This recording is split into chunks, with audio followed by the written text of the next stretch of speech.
Vamos continuar aqui a nossa preparação para a prova da Olimpíada Brasileira de Ciências, primeira fase, ok? Essa nossa primeira questão, galera, ela fala sobre fisiologia celular, no caso específico de sistema excretório humano. No esquema a seguir, olha aqui, ó, no esquema a seguir, podem ser observadas as partes componentes de um néfron humano. Professor, o que é néfron? É a unidade filtrante dos rins. Tá? Cada rim humano tem aproximadamente 500 a 600 mil néfrons, 1000 unidades filtrantes. Ok, professor. O que é que a gente precisa saber? Primeiro, uma coisa que a questão já nos deu, as estruturas, né? As partes do néfron. Ele está colocando aqui o glomérulo de Malpighi, ou glomérulo renal, a arteríola aferente, que é a que chega, que conduz o sangue até o glomérulo renal, e a arteríola eferente, é aquela que sai o sangue, beleza? Lembrar, galera, que a arteríola tem um calibre menor do que a artéria. Então, nessa região, a pressão sanguínea é maior. Então, o que é que vai acontecer naturalmente entre o glomérulo renal, ou de Malpighi, e essa tal de cápsula de Bowman? Cara, nada mais é do que a tal da filtragem. Ou seja, vai sair água, aminoácidos, íons, glicose até. Agora, Mariano, sai macromoléculas tipo proteínas? Não, não mesmo, beleza? Só consegue sair pequenas partículas de soluto. Ah, professor, tá legal. Mariano, e o que é esses túbulos contorcidos? Pois é, eu tenho o túbulo contorcido proximal, eu tenho a alça néfrica ou alça de Henle, eu tenho o túbulo contorcido distal e eu tenho o túbulo coletor. Para nós aqui, para essa primeira fase, o que é bacana a gente lembrar? O túbulo proximal é onde se reabsorve, ou seja, devolve o que saiu por pressão lá na filtração, vai ser devolvido para o sangue, porque aqui do lado, ó, tem uma rede de artérias e capilares sanguíneos. Beleza, professor? O néfron, cara, ele é todo irrigado. O néfron, ele é todo irrigado. Então, essa região aqui do túbulo proximal volta para o sangue glicose, certo? Aminoácidos. Já os íons, a maior parte deles são devolvidos ao sangue nessa região, na alça de Henle. Já no túbulo distal e no túbulo coletor, vai haver a reabsorção de água. A reabsorção de água, galera, vai acontecer orientada pelaquele hormônio chamado de vasopressina ou hormônio antidiurético. Ele vai atuar nessa região para que a água que saiu por filtração volte para o sangue e a gente tenha um volume ideal de urina. Por exemplo, quando ingerimos bebida alcoólica, o que é que acontece? A gente vai ter o quê? Um aumento da diurese. A gente vai ter o quê? Um aumento do volume urinário. Por quê, professor? Porque o ADH ele foi o quê? Inibido com o álcool. Ah, professor, então tá legal. Eu acabei te dando uma informação, galera, geral, sobre essa estrutura chamada de néfron. Imprescindível, tá? Assinale a única opção que indica o trecho do néfron com um evento fisiológico a ele relacionado. Beleza, professor. Cápsula de Bowman, filtração glomerular do sangue. Professor, já é a nossa resposta. Túbulo proximal, esse daqui, né? Absorção de macromoléculas, negativo, meu amigo. Não há saída, de macromoléculas do sangue para o néfron e nem vai ter do néfron para o sangue, beleza? Dessas substâncias proteicas, por exemplo. Então tá errado. Alça de Henle, formação do filtrado, errado.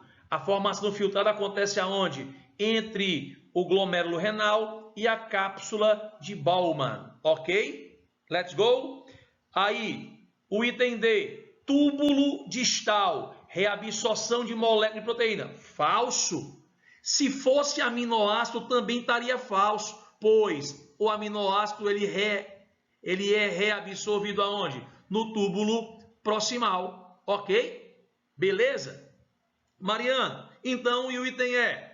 Túbulo coletor, reabsorção de hemácias para o sangue. Galera, não é, na real, o túbulo coletor, ele vai transportar urina do néfron, dos rins, pelos canais, até os canais, o que? Chama de ureteres, beleza? Então não tem esse papel. Então, nossa resposta correta, a alternativa A. Show? Agora, galera, vamos passar para a próxima questão. Vamos lá. Opa, professor, essa questão aí já é de genética. Galera, nessa prova foram 2 questões de genética, beleza? Mas vamos aqui. Essa questão, filé. Na genealogia a seguir, os indivíduos assinalados com preto apresentam uma anomalia determinada por um gene dominante. A questão começa a ser resolvida com esse entendimento. Então, quem é preto aqui tem uma anomalia causada decorrente de um gene dominante. Beleza, professor? E aí?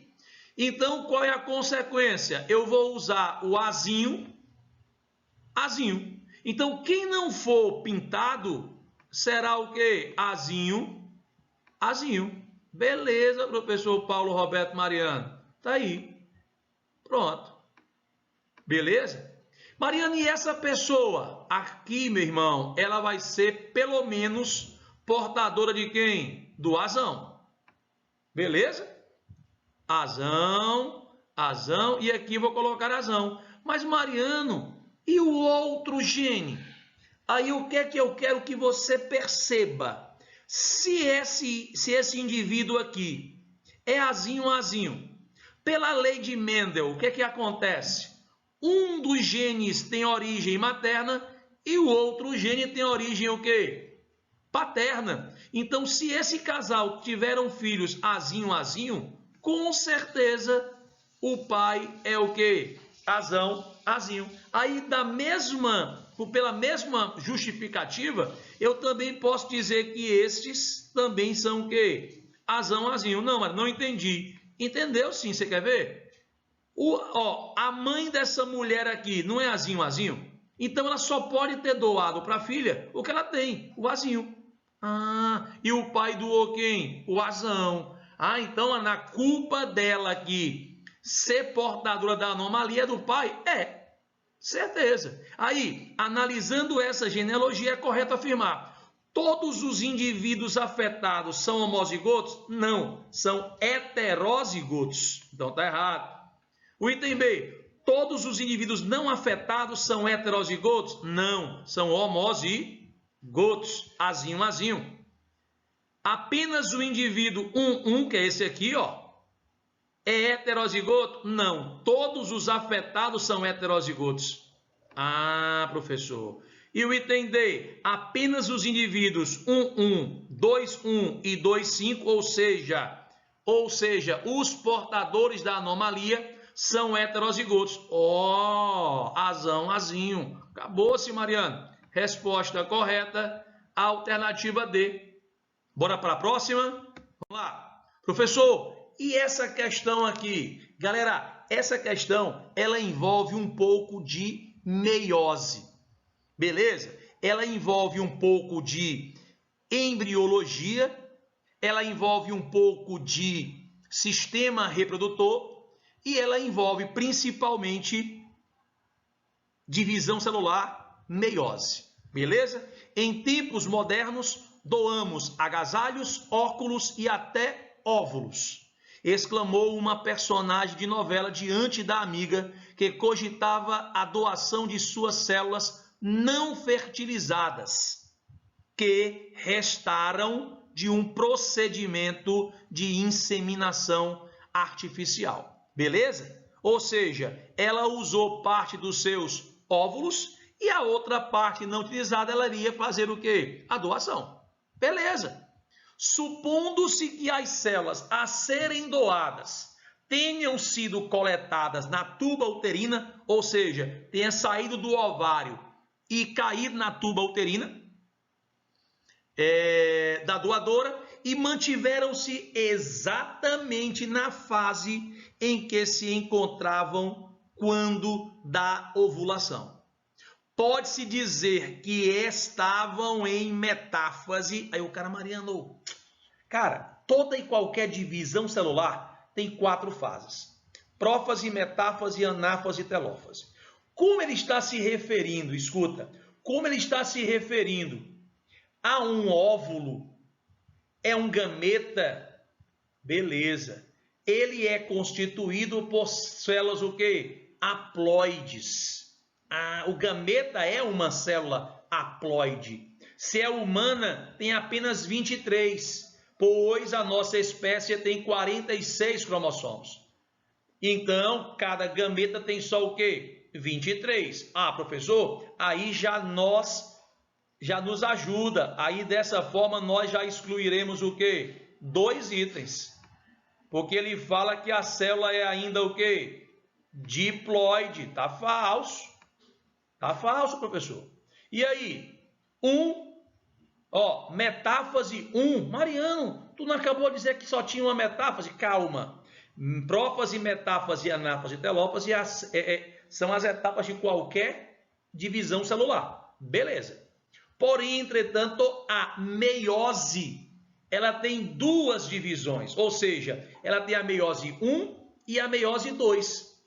A meiose 1 vai ter prófase 1, metáfase 1, telófase 1 e anáfase, desculpa, eu confundi. Prófase 1, metáfase 1, anáfase 1 e telófase 1. Já a meiose 2 vai ter prófase 2, metáfase 2, anáfase 2 e telófase 2 nessa ordem. Então, aqui nessa questão, a gente teria que saber que no momento da ovulação, a célula, o óvulo, que na realidade é o ovócito secundário, ele está o quê? Em metáfase 2 e com N cromossomos. Já está o quê? Já é uma célula o quê? Haploide. Porém, entretanto, cada um dos cromossomos apresenta-se com quantas moléculas de DNA? Com 2, que são as cromátides irmãs. Então, aqui seria uma cromátide, a da direita, e aqui a sua cromátide irmã da esquerda. Então, Mariano, nossa resposta correta, alternativa D. Show? Questão bacana, uma questão boa, uma questão com um nível de conhecimento até elevado, digamos assim. Ok? Vamos para a próxima? Vamos lá. Questão número 4. Mariano, outra questão de genética? Pois é. Outra questão de heredograma? Pois é. Mariano, essa questão aqui é legal, né? Ela é de um pouco diferente daquela outra. Pois é, vamos ver. Apesar da série de polêmicas sobre os efeitos da mestiçagem racial discutidos no século XIX, atualmente a ciência já estabelece que a identidade genética é o que realmente determina a incidência de doenças e anomalias presentes nas populações. Assim, a miscigenação pode diminuir a incidência dessas doenças, ao diminuir estatisticamente o pareamento de genes o quê? Recessivos naquelas populações. Eu vou te dar um exemplo. Vamos imaginar que eu e minha esposa fôssemos primos legítimos. E se nós tivéssemos um avô ou um bisavô com albinismo.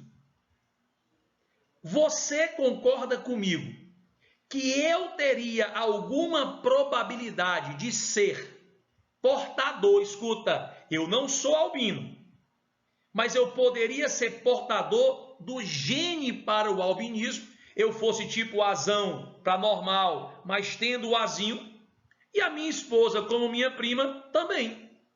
Então, esse cruzamento entre parentes, entre grupos da mesma etnia, pode aumentar a chance de surgimento de doenças o quê? Recessivas. Esse é o entendimento. Beleza? Então, o casamento consanguíneo ou o casamento é igual você comparar, galera. Você tem um viveiro que cria periquitos australianos, que é permitida a sua criação em cativeiro. Rapaz, se você comprar um casal, esse casal começa a se reproduzir com um certo tempo, digamos 1 ano depois, 2 anos depois, você pode ter certeza que os novos filhotes aparecerão com um bico, com má formação no bico, má formação nas patas, ou não morre rápido, ou o ovo nem eclode. Por quê? Porque são possivelmente o quê? Doença.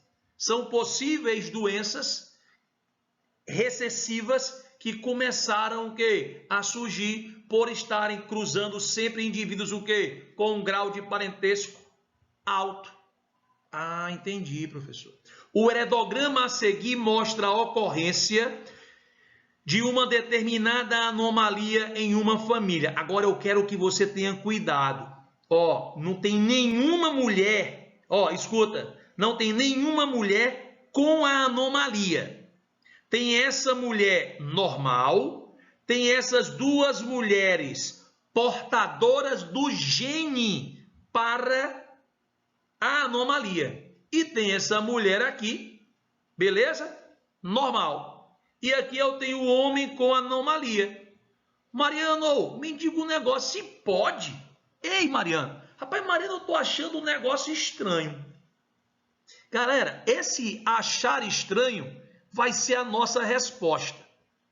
Ou a nossa grande descoberta. É o seguinte, o que é que eu estou percebendo? O que é que eu estou percebendo? Que só homens são o quê? Afetados, e as mulheres não são o quê? Portadoras da anomalia. Elas só são portadoras de quem? Do gene. Rapaz, Mariano, que coisa estranha. Será que tem alguma coisa a ver com o sexo? Pois é. Era essa a conclusão que eu queria que você tivesse. Tá legal? A condição demonstrada num heredograma é herdada como característica. Ora, eu posso garantir para ti que está ligada ao cromossomo X. Galera, e lembrar que uma mulher, ela tem 2 cromossomos iguais, X. E o homem, ele só tem um X, porque o outro ele é o quê? Y. Então, o que é que eu posso te dizer? Nessa situação, esses homens, olha aqui, esses homens, eles são o que, galera? Portadores da anomalia. Mas o grande lance é, esse homem, ele é portador da anomalia, mas a sua filha não é também anômala. Ela também não tem a anomalia. E aí? Então, o que é que isso quer dizer? Que o gene para essa anomalia, ele não é dominante. Ele vai ser o quê? Recessivo ligado ao cromossomo X. Ou seja, recessivo ligado ao sexo. Beleza? Relaxa. Vamos resolver mais questões com esse entendimento nas próximas aulas, ok? Vamos para frente? Vamos para a nossa última questãozinha. Professor, e aqui? Galera, aqui nós estamos diante de uma questão de botânica. Não pode faltar botânica, tá? Quais das alternativas abaixo mostra a relação correta entre os tecidos vegetais e suas respectivas funções? Galera, extremamente objetiva a questão. O que é que eu tenho que saber? Que tecido vegetal pode ser meristemático, que é o embrionário, ou adulto ou permanente. Pronto. Para que serve o meristemático, Mariano? Para crescimento. Então, mano, acabou a questão. Calma. Nós estamos aqui para relembrar, discutirmos conceitos, a biologia em si. Não é só para resolver questão. Relaxa. Então, Mariano, meristema tem função de crescimento. Beleza. Por quê? Porque é um tecido, galera, embrionário, que vai fazer a célula o quê? Crescer. E Mariano, e quais são os tecidos permanentes? Pois é, escuta, são 4 grupos de tecidos permanentes. Os que têm função de proteção, revestimento, que é a tal da epiderme e o suber. Lembra aí. Tecido de condução, que é o xilema e o floema. Aí lembrem, xilema transporta seiva o quê? Bruta. Ou seiva ascendente. A seiva que vem de onde? Da raiz e vai até as folhas. É uma seiva que tem o quê, hein? Água e sais minerais. Já o floema é exatamente o contrário. Transporta o quê? Conduz o quê? A seiva elaborada, que tem água principal e carboidratos e assimilados da fotossíntese. E o caminho dele, o sentido dele é o quê? Folha, raiz. Ok? Aí, Mariano, tem os tecidos de sustentação, que são quem? São 2. Colênquima, que é um tecido vivo, e o esclerênquima, que é um tecido quê? Morto. Ambos para a sustentação. E está faltando um que aí nem mencionou na questão. São os tecidos de preenchimento. Esse tecido de preenchimento são quem? Os parênquimas. Aí, esses parênquimas, além de preencherem, além de ocuparem espaços, eles também podem armazenar algumas substâncias. Por exemplo, o parênquima amilífero, que fica lá na raiz, por exemplo, da batata doce, ele acumula o quê? Amido. Beleza? Aí vai ter outros tipos de parênquimas. Tem o parênquima clorofiliano, que faz a fotossíntese. Show! Então, Mariano, aqui para nós, ó, crescimento vegetal, acabou-se. Número 2, Mariano, só com essa eu já marcaria a alternativa B.